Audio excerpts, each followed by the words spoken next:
வணக்கம் நண்பர்களே, நான் உங்க கிச்சா பேசுறேன். பார்வையால் பசுங்கன்றை பிழைக்கச் செய்த பரமாச்சாரியா. 6 டாக்டர்களுக்கும் அதை நம்பவே முடியவில்லை.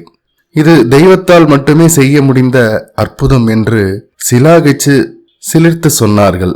மகாபெரிவா மகிமைகள்ல இதுவும் ஒன்று. ஒரு சுவாரஸ்யமான சம்பவம். அந்த சம்பவம் பத்தினதுதான் இந்த பதிவு.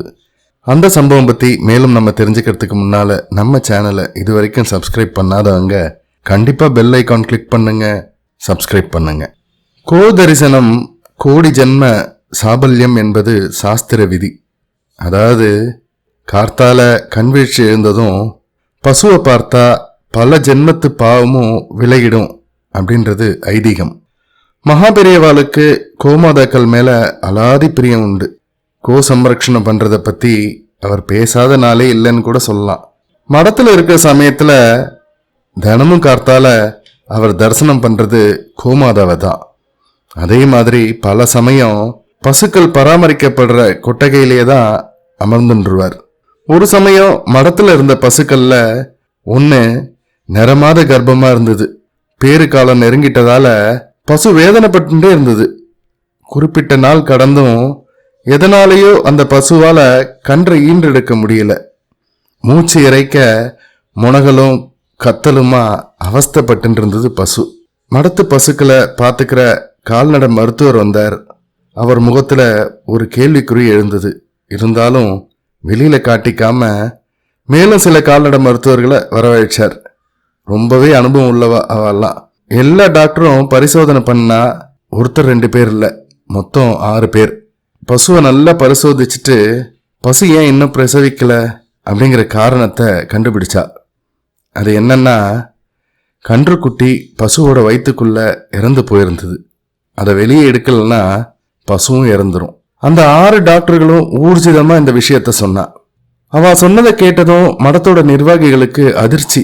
பரம பவித்திரமான மடத்துக்குள்ள இப்படி ஒரு சம்பவம் நடந்திருக்கு அப்படிங்கிற திகைப்பு. அது மட்டுமல்லாம இந்த விஷயத்த மகாபெரிவா கிட்ட எப்படி போய் சொல்றது, யார் போய் சொல்லுவா அப்படின்னு ஒரே குழப்பம் எல்லாருக்கும். இருந்தாலும் இந்த முக்கியமான விஷயத்த அவர்கிட்ட சொல்லாம இருக்க முடியாது இல்லையா? அதனால தயங்கி மெதுவா ஆச்சாரியாட்ட போய் விஷயத்த சொன்னா.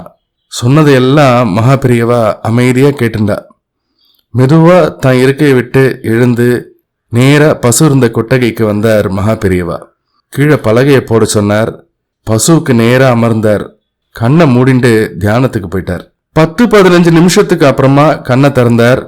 வேற எந்த பக்கமும் கவனத்தை திசை திருப்பாம பரிதாபமா வேதனைப்பட்டு இருந்த அந்த பசுவையே உத்து பார்க்க ஆரம்பிச்சார் மகாபெரியவா. எல்லாரும் பரபரப்பா ஏதோ நடக்க போறது அப்படின்னு பார்த்துட்டே இருந்தா மகானோட பார்வை பசுவை தவிர வேற பக்கம் திரும்பவே இல்லை. கன்று வயிற்றுக்குள் இறந்து போயிற்று என்று ஏகோபித்து முடிவாக சொன்ன டாக்டர்கள் ஒரு பக்கம் நின்று மகானையும் பசுவையும் மாறி மாறி பார்த்து கொண்டே இருந்தார்கள். கிட்டத்தட்ட அரை மணி நேரத்துக்கு மேலாச்சு. இப்படியும் அப்படியுமா நிலை கொள்ளாம தடுமாறிண்டே இருந்தது பசுமாடு. அரை மணி நேரம் கழிச்சு ஒரு இடத்துல நின்றுடுது. அதே சமயம் அதோட வயிற்றுலேருந்து மெதுவா கண்ணுக்குட்டி வெளியே வர ஆரம்பிச்சுது. 1-2 நிமிஷத்துக்குள்ள அழகா ஒரு கண்ணுக்குட்டி வெளியே வந்தது. அது மட்டும் இல்லாம வெளியே வந்து விழுந்த கண்ணுக்குட்டி அதுக்கே உரிய துள்ளலோட எழுந்து நின்று கொஞ்சம் தள்ளாடி தடுமாறி அப்புறம் நேரா நின்று தாய் மடியை தேடி முட்டி முட்டி பால் குடிக்க ஆரம்பிச்சிருது. தாய் பசு சந்தோஷமா கண்ணுக்குட்டிக்கு நக்கி நக்கி பாலை கொடுத்தது. நடந்ததை எல்லோரும் ஆச்சரியமா பார்த்துட்டு இருந்தா. அதே சமயம் அந்த 6 டாக்டர்களுக்கும் அதிர்ச்சி. இது எப்படி நடந்தது, எப்படி உயிர் வந்தது? அறிவியலுக்கு தெரியாத ஆச்சரியத்தோட பார்த்துட்டு இருந்த சமயத்துல இதெல்லாம் ஒரு ஆச்சரியமும் கிடையாதுங்கிற மாதிரி மெதுவா எழுந்தார் பரமாச்சாரியா. பசுமாட்டுக்கிட்ட போனார். வாஞ்சையோட அதோட கழுத்துல நல்லா தடவி கொடுத்தார். அப்புறம் எதுவுமே நடக்காத மாதிரி அவர் பாட்டுக்கு உள்ளே போயிட்டார். அந்த 6 டாக்டர்களுக்கும் இதை நம்பவே முடியல. இது தெய்வத்தால மட்டுமே செய்ய முடிந்த அற்புதம் அப்படின்னு சிலாகிச்சு சிலிர்த்து சொன்னா. சிலர் மடத்தோட சிப்பந்திக கிட்ட எப்படி இந்த அதிசயம் நிகழ்ந்ததுன்னு கேட்டதுக்கு அவ சொன்ன பதில், சத கோடி காயத்ரி மகாமந்திரம் ஜபம் செய்த மகான் மகாபெரியவா. பரமேஸ்வரனோட திருவிளையாடல் மாதிரி சாட்சாத் மகேஸ்வரனோட அம்சமான ஆச்சாரியாவோட எத்தனையோ எத்தனையோ மகிமைகளில் இதுவும் ஒன்று அப்படின்னா. ஜெய ஜெய சங்கர ஹர ஹர சங்கர. இந்த பதிவு உங்களுக்கு பிடிச்சிருந்தா லைக் பண்ணுங்க, ஷேர் பண்ணுங்க, கமெண்ட் பண்ணுங்க, மறக்காம பெல் ஐக்கான் கிளிக் பண்ணுங்க, சப்ஸ்கிரைப் பண்ணுங்க. நன்றி அன்பர்களே.